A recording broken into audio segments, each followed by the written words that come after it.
অথচ এই প্রবাসীদের উপরে চালানো হয় অত্যাচারের স্টিম রোলার।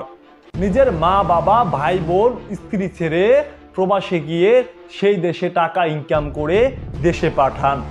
প্রবাসীদের রেমিটেন্সের টাকায় বাংলাদেশের অধিকাংশই নির্ভরশীল, অথচ এই প্রবাসীদের উপরে চালানো হয় অত্যাচারের স্টিম রোলার, হতে হয় হয়রানির শিকার। দর্শক, বাংলাদেশ ব্যাংকের তথ্য অনুযায়ী 2022-23 অর্থ বছরে প্রবাসীরা রেমিটেন্স পাঠিয়েছেন বাংলাদেশে প্রায় 21.61 বিলিয়ন, যা বাংলা টাকায় দাঁড়ায় প্রায় 2161 কোটি টাকা। অথচ এই প্রবাসীরা যখন নিজ দেশে আসেন, বিমানবন্দর থেকে শুরু করে তার নিজের গ্রামে পৌঁছা পর্যন্ত তার উপরে চলা হয় অমানবিক নির্যাতন, হতে হয় হয়রানির শিকার।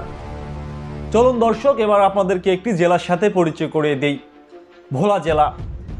এই জেলায় মোট 20 লাখের মতো জনগণ রয়েছে, যার মধ্যে প্রায় 2 লাখের মতো প্রবাসী জীবন যাপন করেন।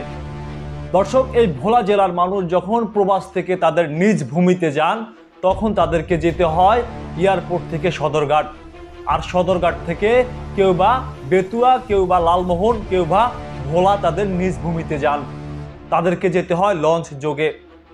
দর্শক, একজন প্রবাসী এয়ারপোর্ট থেকে তাদের নিজ ভূমিতে যাওয়া পর্যন্ত হতে হয় হয়রানির শিকার। এয়ারপোর্ট থেকে মালামাল চুরি হওয়া, তাদের সাথে খারাপ আচরণ করা, গাড়ি ভাড়া বেশি নেওয়া, এই সমস্ত অভিযোগ থাকে একজন প্রবাসীর। এবার আসেন মূল পয়েন্টে। দর্শক, সদরঘাট থেকে যখন একজন প্রবাসী লঞ্চে উঠতে যাবেন, তখনই তাকে আটকে দেওয়া হয়। দাবি করা হয় তার কাছে মোটা অঙ্কের টাকা, কারণ তার কাছে বিদেশি মালামাল রয়েছে।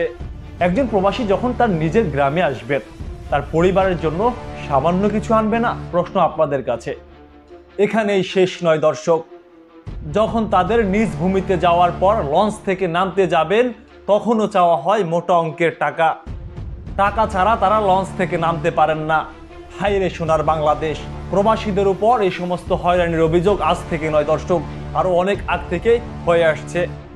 তাই বাংলাদেশ সরকারের কাছে আমার অনুরোধ রইল, যে এই প্রবাসীর টাকায় আমাদের বাংলাদেশ চলে, সেই প্রবাসীর উপর এই ধরনের অত্যাচার বন্ধ করা হোক। ভালো থাকবেন সবাই। আসসালামু আলাইকুম।